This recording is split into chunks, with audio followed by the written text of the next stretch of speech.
آج میں جس موضوع کے ساتھ آپ کے سامنے پہ حاضر ہوں وہ موضوع جو ہے وہ جوہر ٹاؤن دھماکے کے ساتھ تعلق رکھتا ہے۔ بدھ والے دن جو دھماکہ ہوا تھا جوہر ٹاؤن میں، اس کے بعد پاکستان کے مختلف چینلز میں مختلف اینکرز پرسنز نے پہلے تو بابو سابو انٹرچینج پر موجود پولیس اہلکاروں کو اپنی کو یہ احساس دلایا کہ جیسے ان کی طرف سے کوئی کوتاہی کی گئی۔ میں یہ بات سب سے پہلے واضح کر دینا چاہتا ہوں کہ یہ جو کوتاہی ہے یہ پولیس والوں کی طرف سے نہیں کی گئی۔ یہ کوتاہی جو ہے،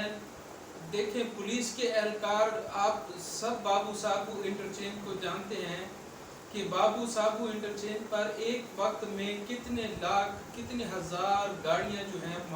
پر موجود ہوتی ہیں، کراسنگ کے لیے موجود ہوتی ہیں۔ اس کے مقابلے میں کتنے پولیس اہلکار جو ہیں وہاں موجود ہوتے ہیں جن کی ڈیوٹی لگائی جاتی ہے کہ چیک کیا جائے۔ اب اس گاڑی کو 15 منٹ اس پولیس کے سپاہی نے، پولیس کے جوان نے کھڑا کیے رکھا اور اس کی مکمل تلاشی لی، لیکن ڈکی کھولتے وقت جب اس نے یہ کہا کہ یہ ڈکی خراب ہے تو ہمارے پولیس اہلکار نے اس پر اعتبار کر لیا۔ وہ شکل صورت سے ہی ایسا ہوگا جس پر اعتبار کیا جا سکتا ہے، باقی گاڑی ایسی ہوگی، کیونکہ ہمارا جو پیچھے سے کلچر چلا آ رہا ہے، نواز شریف دور سے جو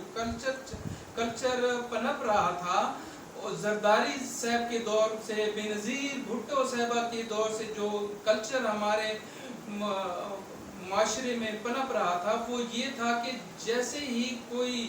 لگژری گاڑی دیکھو تو اس کو اس لیے مت روکو کہ ہو سکتا ہے اس میں کسی امیر باپ کا بیٹا بیٹھا ہو، اور عام پولیس والا تو اس گاڑی کو روکتا بھی نہیں تھا۔ اب جا کے عمران خان صاحب کے دور میں اتنا ہو گیا کہ اب ان گاڑیوں کو بھی روکا جاتا ہے جو کہ لگژری گاڑیاں ہوتی ہیں، بہت امیر کبیر لوگوں کی گاڑیاں ہوتی ہیں، ان کو بھی روکا جاتا ہے۔ اور اس گاڑی کی تو مکمل 15 منٹ تک تلاشی دی گئی، لیکن یہاں پہ میں یہ سوال کرنا چاہتا ہوں کہ ان پولیس اہلکاروں کو میٹل ڈیٹیکٹر کیوں نہ دیا گیا؟ بارود کو چیک کرنے والے آلات کیوں مہیا نہیں کیے گئے کہ وہ بارود کو چیک کر سکتے؟ اب پولیس اہلکار میرے پاکستان کے نوجوان ہیں، کوئی کتے تو نہیں ہیں کہ وہ بارود کی بو سونگھ لیں، کہ آپ ان سے اتنی ایکسپیکٹیشن نہ کریں۔ تپتی دھوپ میں بابو سابو انٹرچینج پر کھڑا ہو جانا ہی کافی تھا۔ جتنی تنخواہ ان کو ملتی ہے اس تنخواہ میں بابو سابو انٹرچینج پر صرف کھڑا رہنا ہی مشکل ہے۔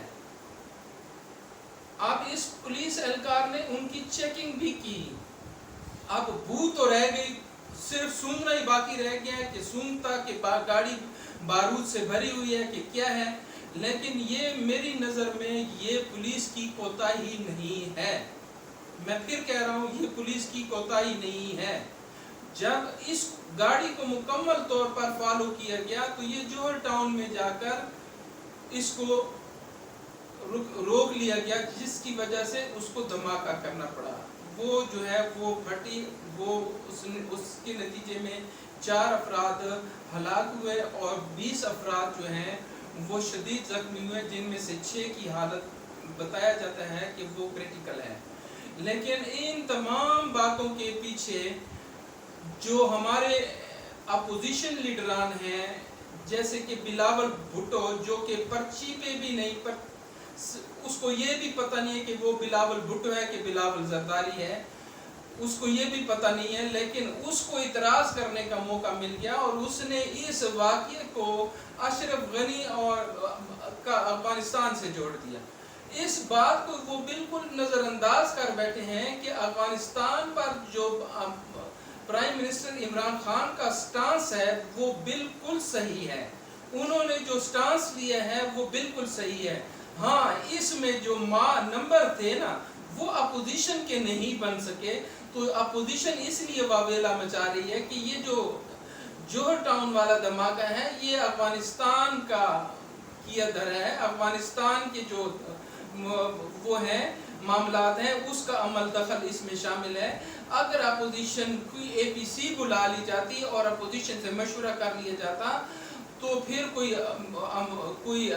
لائے عمل تیار کر لیا جاتا، لیکن عمران خان صاحب نے اپنے یہ لائے عمل تو انہوں نے 30 سال میں نہیں بنائے، انہوں نے تو کوئی پالیسی اپنے لیے 30 سال میں نہیں بنائی۔ تو عمران خان صاحب نے جو پالیسی بنائی اور اختیار کی ہے وہ بالکل A1 پالیسی ہے۔ اس پالیسی کے تحت جو ہے اشرف غنی کو جو ہے اب ہٹنا پڑے گا، اشرف غنی کو طالبان کے لیے راستہ دینا ہوگا، طالبان کو راستہ دینا ہوگا تاکہ طالبان گورنمنٹ میں آئے اور وہ اپنی حکومت قائم کرے۔ اگر اس طرح نہیں ہوتا تو بہت بلڈ شیڈ ہوگا اور جس کی ذمہ داری جو ہے امریکہ پر بھی ہوگی اور اشرف غنی پر بھی ہوگی۔ اب اشرف غنی کے پاس جگہ نہیں ہے، راستہ نہیں ہے، آج بھی وہ امریکہ چلا گیا ہے، 2 روزہ دورے پہ امریکہ چلا گیا ہے اور ان کی محنت سماجت اور ترلا پروگرام ہوگا اور وہ کرتا رہے گا، لیکن اس کا کچھ بننا نہیں ہے کیونکہ امریکہ نے اپنی جان افغانستان سے نکالنی ہے اور اب تقریباً 40% رہ گئے ہیں جو کہ یہاں سے وڈرال ہونا باقی ہے۔ امریکہ جو چاہتا تھا کہ ہمیں پاکستان میں ایئر بیس ملے، اصل میں میرا جو شک ہے، میری جو رائے ہے، میری جو ناقص عقل ہے وہ یہ کام کر رہی ہے کہ یہ امریکہ جو ہے پاکستان میں بدامنی پھیلا کر داعش اور دوسری تنظیموں کو پاکستان میں انٹر ہونے کا موقع دے رہی ہیں اور پاکستان کو یہ باور کرانے کی کوشش کر رہا ہے کہ پاکستان میرے بغیر پاکستان کچھ بھی نہیں ہے، میرے بغیر پاکستان کچھ کر ہی نہیں سکتا۔ لیکن یہ امریکہ اور جو بائیڈن کی بھول ہے۔ ہم امریکن پبلک کے ہماری کوئی بھی اختلاف نہیں ہے، پبلک کے ساتھ ہمارا کوئی اختلاف نہیں ہے، صرف امریکن پالیسیاں جو ہیں ہم پاکستانی جو ہیں امریکن پالیسیوں کے خلاف ہیں۔ ہمارا جو سٹانس ہے وہ جو امریکہ کی پالیسیاں ہیں کہ 2 ملکوں کو آپس میں لڑاؤ اور اپنا اسلحہ بیچو، کیونکہ اس کی اکانومی کا زیادہ تر دار و مدار اسی اسلحے پر ہے۔ اگر یہ اسلحہ نہ بکے تو ان کی اکانومی بیٹھ جائے۔ اس سے یہ جو پالیسی ہے، پینٹاگون کی جو پالیسی ہے کہ 2 ملکوں کو لڑاتے جاؤ اور دونوں کو اسلحہ دیتے جاؤ، تو اس پالیسی کو وہ آگے بڑھانے کے لیے پاکستان سے ایئر بیس مانگ رہا تھا۔ اب عمران خان صاحب نے یہ جو انٹرویو دیا تھا وہ بہت ہی اس میں جو نقطہ اٹھایا کہ 20 سال تک تم افغانستان کے اندر رہتے ہوئے طالبان کو شکست نہیں دے سکے، تو پاکستان میں ایئر بیس حاصل کر کے تم افغانستان میں کون سے کارنامے سر انجام دے سکتے ہو، بجائے اس کے کہ پاکستان میں دہشت گردی دوبارہ لوٹ آئے، اس کے علاوہ کچھ نہیں ہونا۔ اب یہ جو دھماکہ ہے، جوہر ٹاؤن کا جو دھماکہ ہوا ہے، یہ امریکہ کو جو انکار کیا گیا ہے عمران خان صاحب کی طرف سے، یہ اس سے لنک ہے۔ اب یہ ڈیوڈ پال ہے، یا بعض چینل اس کو ڈیوڈ پال کہتے ہیں، بعض چینل اس کو ڈیوڈ پیٹر کہتے ہیں، بعض چینل کیا کہتے ہیں، لیکن اصل میں یہ ڈیوڈ پال ہے۔ ڈیوڈ پال جو ہے اس نے یہ گاڑی ایسی وقت پر ایسے بندوں کو کھلے اوپن لیٹر پر کیسے دے دی، کیوں دے دی، اور جب دے دی اب اس کا یہ پہلے اب رہتا تھا بحرین میں رہتا تھا یا قطر میں رہتا تھا، جہاں بھی یہ رہتا تھا وہاں سے یہ 1.5 مہینہ پہلے پاکستان میں انٹر ہوا، پاکستان میں کراچی میں اس نے رہائش اختیار کی۔ اب سوچنے والی بات یہ ہے کہ جتنے بھی اقدامات ہو رہے ہیں، جتنے بھی دہشت گردی کے واقعات ہو رہے ہیں، جو بھی ہو رہا ہے، اس میں کراچی جو ہے، کراچی کو سیف ہیون بنایا گیا۔ یہ سیف ہیون ہے، ان تمام دہشت گردوں کے لیے ایک سیف ہیون ہے۔ اور اس میں حیرانگی کی بات یہ ہے کہ یہ ڈیوڈ جو ہے یہ بار بار لاہور کے دورے کیوں کرتا رہا اور لاہور میں یہ کس سے ملاقاتیں کرتا رہا، اس کے پیچھے کیا واقعات ہیں، اس کے پیچھے ڈیوڈ پال جو ہے یہ ملوث ہو سکتا ہے۔ ڈیوڈ پال کے ملوث ہونے کے چانسز سب سے زیادہ ہیں، اور انشاءاللہ ہمارے شیخ رشید صاحب نے بھی کہہ دیا ہے،